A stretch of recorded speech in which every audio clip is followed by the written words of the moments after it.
Shalom Bapak Ibu sekalian. Hari ini kita akan berbicara tentang dibentuk dan diajar. Apa sih di dalam hidup saudara dan saya yang akan dibentuk oleh Tuhan?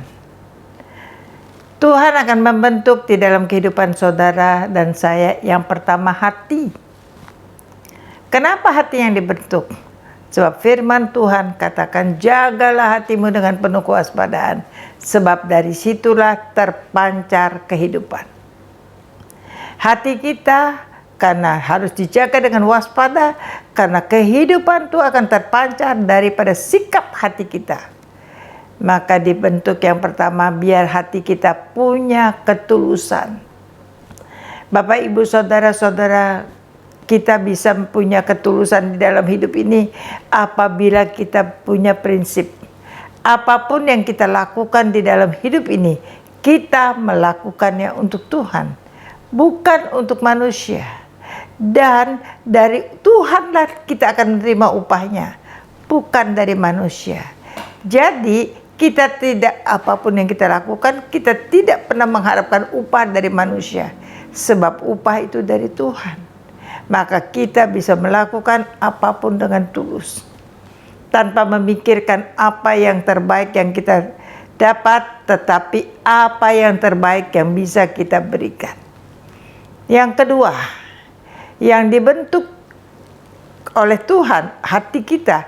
Yang kedua adalah hati yang percaya, yang berserah kepada Tuhan. Kenapa harus hati? Karena segala sesuatu itu dari hati baru naik ke pikiran, lalu ada ketindakan. Kalau hati kita boleh berserah total kepada Tuhan, kita percaya 100% kepada Tuhan, kita yakin dan percaya walaupun yang kita alami buruk, yang kita lihat buruk, yang rasanya semuanya buruk, kita tetap percaya, berserah total kepada Tuhan. Apapun, sebab kita tahu rancangan Tuhan atas setiap kita adalah damai sejahtera, bukan kecelakaan, dan hari depan yang penuh dengan harapan. Yang kedua yang dibentuk Tuhan di dalam kehidupan kita adalah karakter kita. Agar kita punya karakter, punya penguasaan diri. Tidak karakter yang suka marah-marah, suka ngomel-ngomel, suka berkelahi, tetapi karakter yang punya penguasaan diri. Sebab firman Tuhan katakan, apabila sesuatu terjadi, yang harus kita lakukan pertama, jadilah tenang. Lalu kuasai dirimu, baru berdoa. Supaya doa kita nggak salah. Kalau kita nggak punya penguasaan diri, kita nggak bisa menahan emosi kita. Jadi karakter yang pertama, kita harus punya karakter, punya penguasaan diri. Lalu yang kedua, kita tidak emosi. Dahulu di dalam hidup saya selalu suka emosi. Marah-marah, berteriak, maki-maki orang. Tetapi ketika karakter kita punya penguasaan diri, maka kita tidak emosi. Kalau tidak emosi, maka tidak ada keributan, tidak ada kekacauan.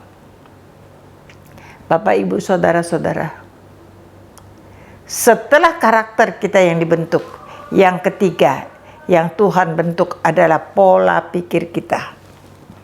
Pola pikir kita, kita berpikir secara positif. Orang yang berpikir positif, dia akan berkata-kata positif, dia akan bertindak positif, dan hasil di dalam kehidupannya semuanya positif. Selain dari berpikir positif, dia harus berpikir apapun yang terjadi di dalam hidupnya, semuanya seizin Tuhan. Kalau yang terjadi adalah seizin Tuhan, maka dari itu ngapain kita marah-marah? Kalau Tuhan izinkan sesuatu terjadi dan kita boleh menerimanya dengan tulus, dengan penguasaan diri, dengan tidak emosi, maka kita akan lihat Tuhan akan campur tangan dan turut bekerja.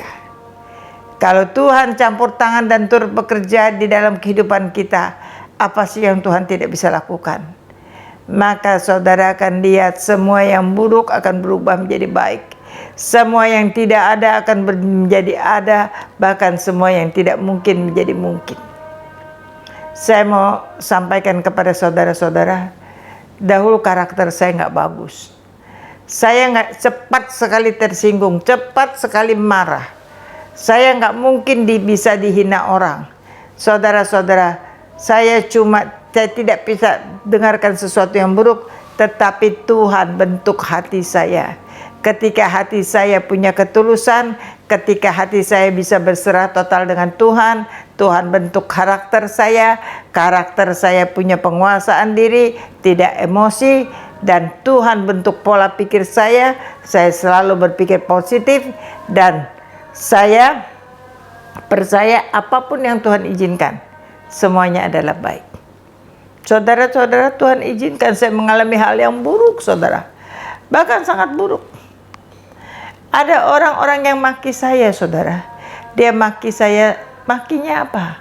Pendeta anjing, pendeta iblis, pendeta hantu, pendeta mata duitan, pendeta munafik.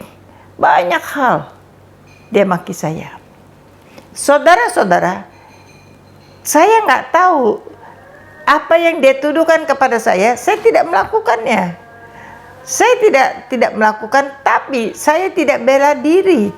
Saya tidak emosi, saya punya penguasaan diri. Saya cuma cerita, saya nangis di depan anak saya, di depan cucu saya, tapi saya cuma keluarkan unek-unek itu. Tetapi saya tidak menyimpan kepahitan, kebencian, saudara. Dan saya katakan ketika saya boleh tenang, boleh itu, saya bilang, Tuhan tahu apa yang dituduhkan, saya tidak melakukannya. Karena setiap orang telanjang di hadapan Tuhan. Tuhan ampuni dia, belas kasihan Tuhan turun atas dia, karena dia sedang tidak tahu apa yang dilakukannya. Biarlah belas kasihan turun atas dia. Setelah itu saudara-saudara, saya tahu karena semua ini izin Tuhan. Saya lakukan itu lega, ada satu kelegaan. Saya nyaman, saya lega, saya tidak memikirkannya. Setelah itu saudara, saya menerima berkat yang luar biasa.